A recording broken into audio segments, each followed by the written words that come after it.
तस्य स्मरणमात्रेण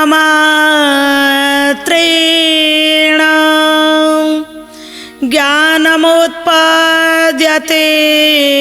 सोऽयं जैवा सर्वसंप्राप्ति तस्मै श्री गुरवे नमः। नमस्कार दर्शक बंधु, सिद्धार्थ टीवी निवेदित सत्यपथे घेनी जाओ मते कार्यक्रम को आपण मानकु स्वागत। दर्शक बंधु, आज शुणिबा नारी वस्तु नुहे। आपण माने भाबिबे मला वस्तु सिना जोटी किणा बिका करंती ताकू वस्तु कहंती, आ नारी कौन वस्तु कहती? सेई कथा आज गोटे कहानी शुणिबा जे नारी कौनसी वस्तु नुह तांकू जाको किणा बिका करि पारिबो। एई कथा कहिथिले किए ना आम देशर जे वीर पुरुष जे थिले वीर भी धीर भी से के साहसी योद्धा पराक्रमी शिवाजी महाराज छत्रपति से ही कहिथिले नारी कौनसी वस्तु नुहंती। आज आम कहानी शुणिबा कहीं कौ परिप्रेक्षी से कहले केते दूरदृष्टि थिला तांकर, किंतु शिवाजी तो थिले मातृ उपासक। माँ को से प्रार्थना करुथिले। आमे मध्य आज माँ को प्रार्थना करिबा। तू ही तो गढ़ीचु मालो नील कानन आकाशरे जन आउ तारा तपन मागो तारा तपन तोहरी कृपारे पंगु लंघई गिरी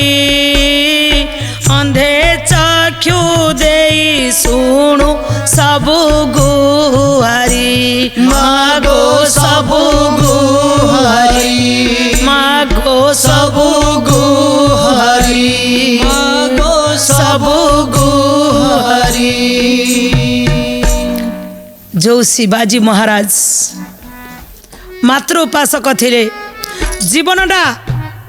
संघर्षमय, बहुत किसी शिखिबार अछि तांको ठारू। जार संघर्ष आरंभ होइतला मातृ गर्भरु थिला बेले तांको पिता थिले साहाजी आउ माता थिले जीजाबाई। जेतबेले गर्भावस्था रे तांको नेइकरी पळै आसिले बीजापुर, घोड़ा पर बसैकी आणुचंदी गर्भावस्था रे। से चिंता करूचंदी गर्भवती माँ घोड़ा पर जीवी परिस्थिति केमिति। आसिला बेले पछरे शत्रु अछंदी। गोटे दुर्ग पाखरे शिवनेरी दुर्ग भितरे रहीगले। से दुर्ग भितरे तांकर सांग थिले। से दुर्गरे शिवाजी जन्म हवा पर्यंत थांतु बोली बापा चिंता कले। से दुर्ग भितरे जे अधिष्ठात्री देवी थिले तांको ना थिला शिवाई। शिवाई थिलारु जेतबेले शिवाजी जन्म हेले तांको माँ कहले ये होची शिवाईंकर मते अवदान वरदान, तेणु तांको नाम देले शिवा। धीरे धीरे जेतबेले जन्म हेले माँकर किंतु इच्छा थिला जे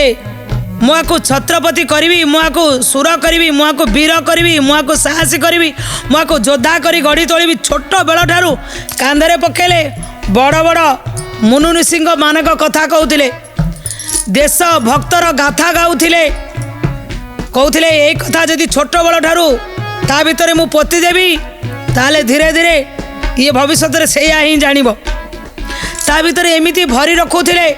बेले बेले शिवाजी खेलुथिबा समय ये जानी जानिकरी रामायण गीता भागवत पाठ करुथिले। कान भितरे भी पशु से धर्मात्मा भी हौ, दूरदृष्टि भी तार रहू। शिवाजी की जेतबेले 3 वर्ष हैला सेतिक बेले तांको बापा तांको बीजापुर रे जागिरी मिलगला। से बीजापुर रे रहिबे। चिंता कले ये पिला मानकु कोठी रखिबी, माँ छुआ को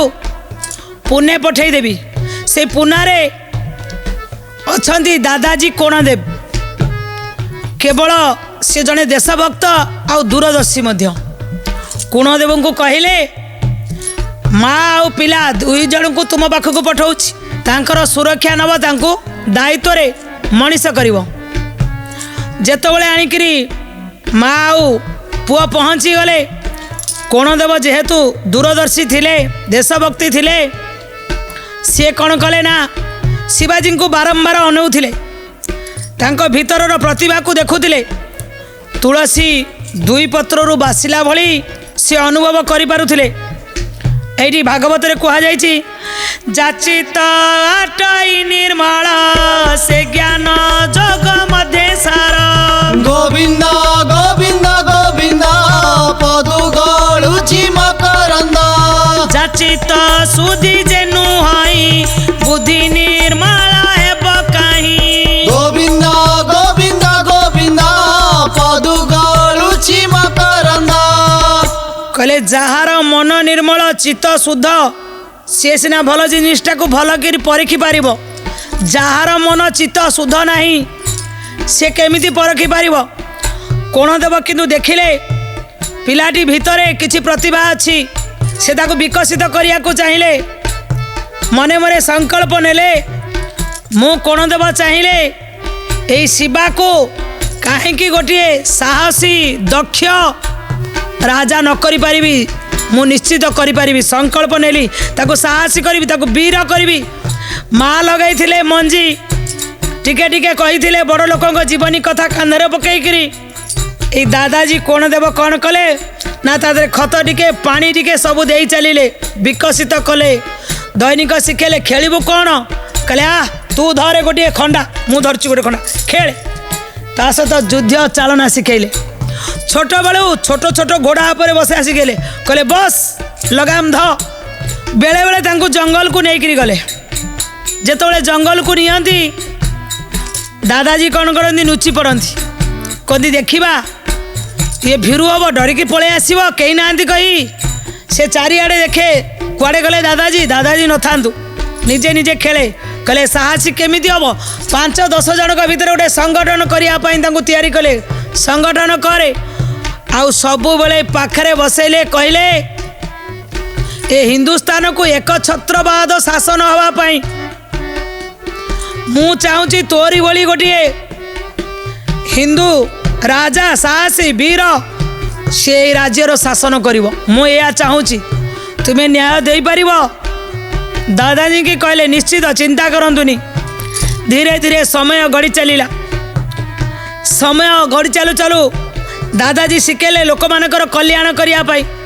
कहले बाबा जी लोक मानकर कल्याण करती सी सीना राजा हो पारे मुकुट पिंधि पारे छत्रपति हो पारे छोट बल ठार भितर भर्ती करुँच भागवत कह जाइछि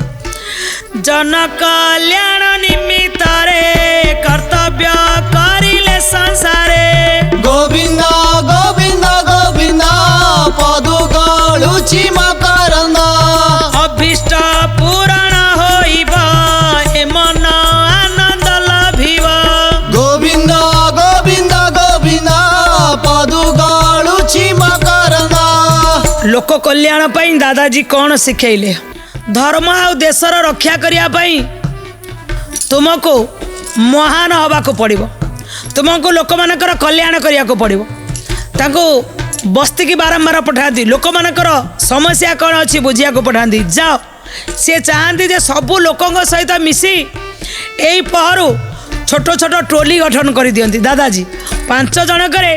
जड़े हेले मुखिया ये 5 जनकर जड़े हेले मुखिया से 5 जनकर जड़े हेले मुखिया ये जो सबू मुखिया किए ना शिवा ताहले सिना से शिखिब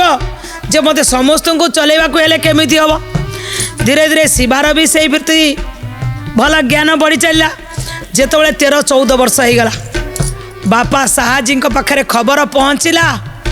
पुओ मोर ठीक सबु कथा बुझी साराणी राजनीति विषय रे ज्ञान भी आसिलानी कौशल शिखि सारे सबु कौशल भी शिखि सारे जे एबे गोटे काम कर बीजापुर को माँ और पुओ को पठे दियो एबे ठीक है सारा माँ पुओ आसतु निमंत्रण करी डाकिले एबे माँ पुओ बापा पाखक आसिले बापा जहाँ पाखे जागिरी अच्छी सुल्तान भी शुणी सारी शिवा साहाजी पुओ शिवार बहुत ज्ञान भारी साहसी भारी परोपकारी भारी योद्धा देश जाति पाई ता भीतर काले सब भक्ति भर्ती होकर रही यही कथा को सी भी चाहूँगी मु भी टिके केमिति देखा करती से दिने साहाजी की कहले कहले शुण मु चाहूँगी तुमर जो पुओ शिवा आसी ताकू टिके नहीं आसिले केमिति होंदा मो पाखकू ये तो जानते घर को जो पुओ आसला बाप जदि कौन सी कथा कहले अन्याय विरुद्ध में स्वर उत्तोलन कर दिखती ए भूलटा हो तुम्हें देखिक के चुप रहीच कहले शिवा को मुझे जानी मने मने भावुं शिवा केबे आसब ना तथापि दिने टाली देले 2 दिन टाली देले 5 दिन टाली देवे किंतु दिन सुल्तान कहती अरे शिवा को आनिलनी आगे हाँ आनिबी कहीकि दिने जाइकरी कहले ए शिवा सुल्तान कही चल टिके देखा करिया को चल कहले मु जीविनी कहले कहीं कहले मुझे भल पाएनी जे राजा है लोक मानकर भल बुझी पारंतनी राजा मुझे मानेनी ये कहुई भागवत राजा नियम भग्न प्राणी प्रकृति बसे संगे गुणी गोविंद गोविंद गोविंद पदु गलुछि मकरंद ए राजदंड को से भोगई कि लाभ तार ज्ञान थाई गोविंद गोविंद गोविंद पदु गलुछि मकरंद कहले सी कौन एते ज्ञान थिले कौन हम राजा हेले कौन हम जी लोक मानकर मंगल करि पारुना से हिंदू मान को तांको उठिया को दौना मु तांको भल पाएनी से मंदिर भांगी दौरान से गो हत्या करुँच से मु जेहेतु मो देशर मो जाति की भल पाए मु गोमाता को भल पाए मु केबे जीविनी बारंबार बाप कहवा सत्ते से गले नहीं बापा आज तो निजे न पारे कौन करेंगे ना माँ को आड़ को कथा दे कहले जीजा भाई तुम गला पुओ को टे बुझे दियो टे मो सांगे से चलतु जीजा भाई मने मने कहते मु जहाँ शिखाई 100% काम दे जहाँ आज भूल ठीक उपर मो पुओ बापा को जवाब दे पारी जे आज बापा को कही पारी से निश्चित काली जगतर भूल ठीक कि देखिपर ये कथा कहीकि बुझेले हे बापा जहाँ करुच सेटा भी ठीक किंतु बापा को सम्मान दवा तुमर भी धर्म तुम्हें बापा को सम्मान देकरी थरे मात्र जा सुल्तान पाखक बापा सांगरे गले कहले माँ तुम कथा रखिली मु बापा सांगरे जाऊँ गले जेतबले भीतर को जीवे तांकर बापांकर सांग ना हो मुरार पंथ बाटे शिखौचंदी कहते ए शिवा भीतर को गले मुंड नुआईकरी प्रणाम करू तापरे बसिया को न कहिया पर्यंत तू बसबू ना अजथारे न पचारे कथा कहबू ना बस से किसी शुणिले कहले मत कि सेगुड़ा कहतुनी मु जानी कौन करिया को पड़ो कही भीतर को गले किसी पचारे नहीं बापा जोटी बसिले सुल्तान बसती पाखक आउटा चेयर अच्छी जाए बसीगले प्रणाम भी कले सुल्तान को कथा टे भल लगे कहले अरे शिवा तुम्हें कौन संस्कार शिखिन बड़ को प्रणाम करती कहले हाँ जी जानी तो ना जो आसिल सुल्तान को प्रणाम करिया कथा ना नहीं ना मो बापा आउ सुल्तान मु भावे मो बापा सुल्तान एका समान मो बापा को जब मुझे प्रणाम करूनी सुल्तान को प्रणाम कले लगे पर लगे निजर भावुची ओहो एते बुद्धि मने मने भाविले अच्छा पिला एमती भावी किंतु सी जाना ये मुंड नुआईबेनी मुरार पंथ पुणी आसी बुझेले ए शिवा शुणु तू बुझी पारुनु तू से दिन जेमिति अपमानित करिक प्रणाम न करी पळे आइलु तू बारंबार जीवा आसिया कर कले कौन हम ना सुल्तान तोते भल पाइबे भल पाइले तोते जागिरी मिलिबो तू राजा हबु तू चाकरी खंडे पाइबु आमे टिके सुपारिश करिबु भल पिलाटे आज्ञा दियंतु गोटे कहले मु चाहेनी कहार दयार पात्र होइकरी मु खोसामत करी नेबी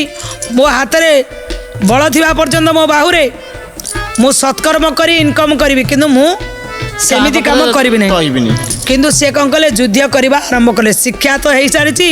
एवं जो जगार अन्याय दुर्नीति होती जाओ से राजा सांगे युद्ध कर अनेक युद्ध करू करू करू करू तांको पाखरे आसी पहुँची गला कल्याण नगर लोक मैंने जिते समस्ते शुणुंट शिवाजी एत प्रखर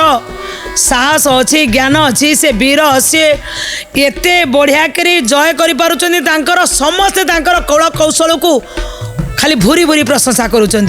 से कल्याण नगर जी अच्छा सुल्तान से जमा सही पारे ना कहले आगे से शिवाजी की खबर दियो सी आसी युद्ध करू देखिया मते तो हरई दो एठी से समय रे शिवाजी गले आउ तांको सांग को मध्य सांगरे नहीं थिले जाइकरी युद्ध कले युद्ध रे